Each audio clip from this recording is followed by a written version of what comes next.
बिस्मिल्लाहिर्रहमानिर्रहीम। आपका बेहद मशकूर हूँ जी, और मुर्ज़ा भाई का बहुत शुक्रिया जिन्होंने मेरी किताब चिकट छोले की तकरीब रखी। दूसरी मेरी किताब है चिकट छोले, उस पर सबसे ऊपर लिखा हुआ है इंसानों के नाम। अभी इंसानों के नाम में क्या बात कर रहा हूँ जब आप पढ़ेंगे तो आपको पता चलेगा, लेकिन इसके ऊपर एक शेर है, मेरा शेर है, ये लिखा हुआ है गौस कुतुब अब्दाल कलंदर कह गए नानक राम। गौस कुतुब अब्दाल कलंदर कह गए नानक राम, बीज बबूल के बोने वाला खाए कहाँ से आम। अगर इफ्तिखार रफ़ी अपनी ज़िंदगी में बबूल के कांटे बोएगा तो फिर वो आम तो नहीं खा सकता। तो अगर इफ्तिखार रफ़ी को आम खाने हैं तो फिर आम के बीज बोने पड़ेंगे। तो मैं अक्सर ये कहता हूँ कि जिस तरह ज़मीन की एक साइकी होती है कि उसमें जो बोया जाए वही उग जाता है। गंदम बोएंगे गंदम उगेगी, चावल बोएंगे चावल उगेगा। इंसानी ज़िंदगी की धरती भी बिल्कुल ऐसी है, इसमें आप जो बोएंगे वो निकल आएगा। आपको इज़्ज़त चाहिए, आप इज़्ज़त बो दें, 700 गुना इज़्ज़त आपके घर आ जाएगी। आपको राहत चाहिए, आप राहत बो दें, 700 गुना राहत आपके घर आ जाएगी। लेकिन अगर आप इसमें तज़लील के बीज बोएंगे तो वो फिर ज़लालत 700 गुना होकर आपके घर आएगी। ये एक मुसलमान और कुदरती एक कुलिया और असूल है कायनात का। तो मैंने इस किताब में कोशिश की है कि मैं लोगों के दिलों में मोहब्बत, प्यार, माफ़ी, दरगुज़र को जगाने की और बढ़ाने की कोशिश करूं। अंग्रेज़ी में भी है, एक तरफ से अंग्रेज़ी में, एक तरफ से उर्दू में है।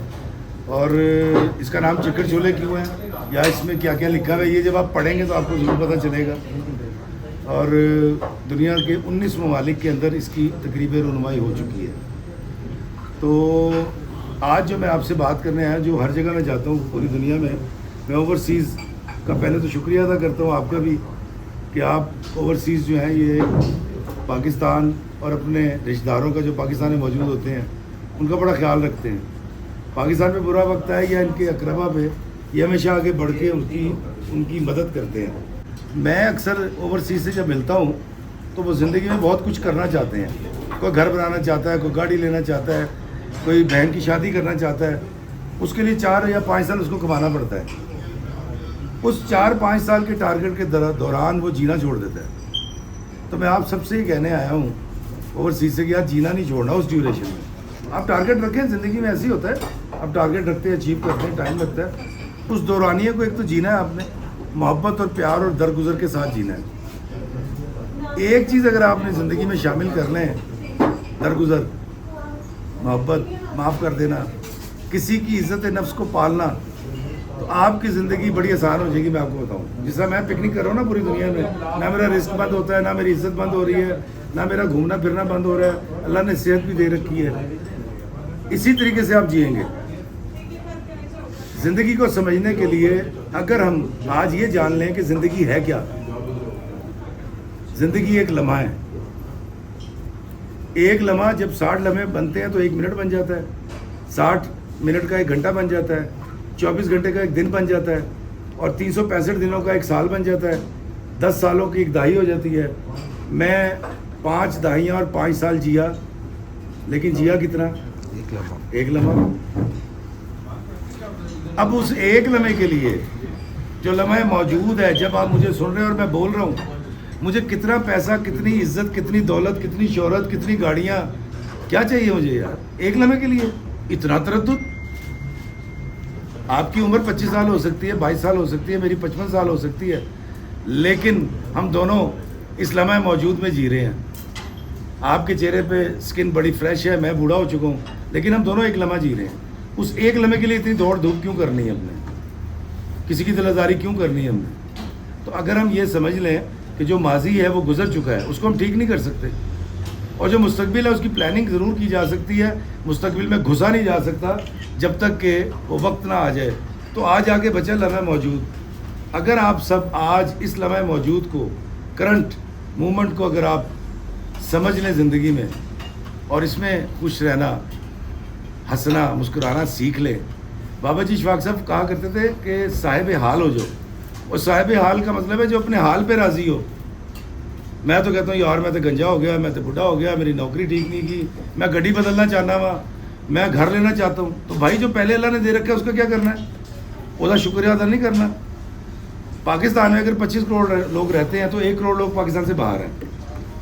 تو کبھی آپ نے یہ سوچا کہ جو سہولتیں آپ کے پاس موجود ہیں اوورسیز کے پاس, وہ پاکستانی 24 کروڑ کے پاس نہیں ہے؟ اس کا شکریہ کس نے ادا کیا آپ میں سے کبھی؟ چلیں چھوڑیں. ابھی دوست میرے ساتھ وہ بنا رہے تھے, ویڈیو اور تصویریں بنا رہے تھے, اور کئیوں نے میرے سامنے واٹس ایپ گروپ میں بھی شامل کی, کئیوں نے فون پہ مجھ سے بات بھی کروائی ہے. ایسے ہی ہے.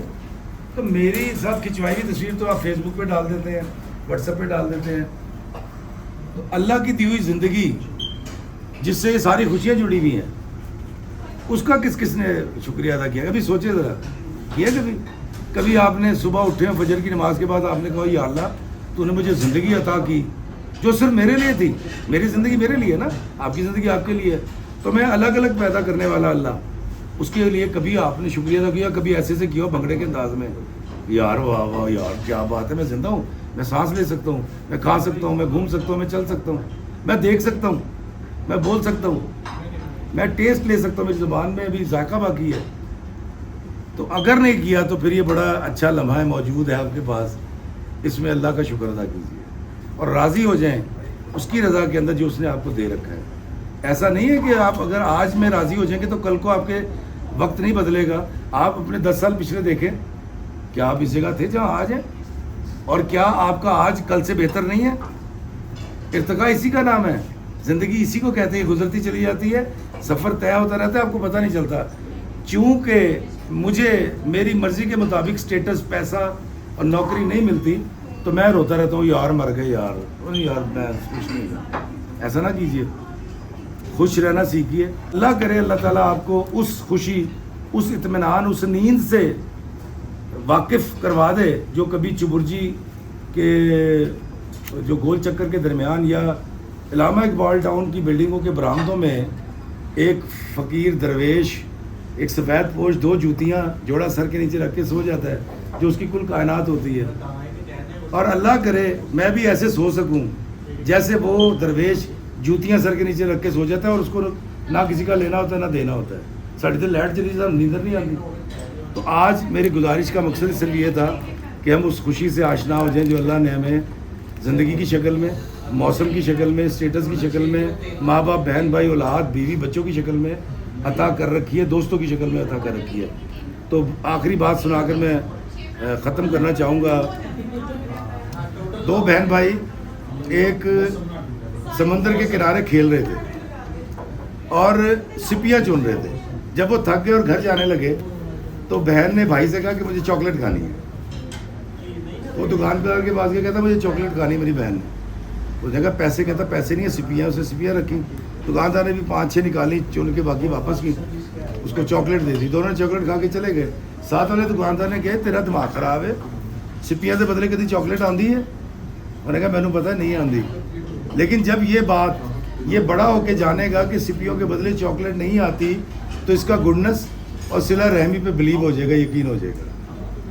تو آپ اوورسیز پاکستانیوں کے پاس میرے ایسے بہت سارے دستے سوال دراز کرتے رہتے ہیں, ان کو سپیوں کے بدلے چاکلیٹ دیتے رہیے گا, اور یہ چاکلیٹیں 700 گرام آپ تک واپس بھی آ جائیں گی. لیکن اس بندے کو جس کو آپ تکلیف سے نکالیں گے, وہ دعا دے نہ دے, مانے نہ مانے, وہ ذات آپ کو اس کا اجر ضرور دے گی. اللہ میں آسانیت عطا فرمائے اور آسانیت تقسیم کرنے کا شرف عطا فرمائے, آمین. بہت شکریہ.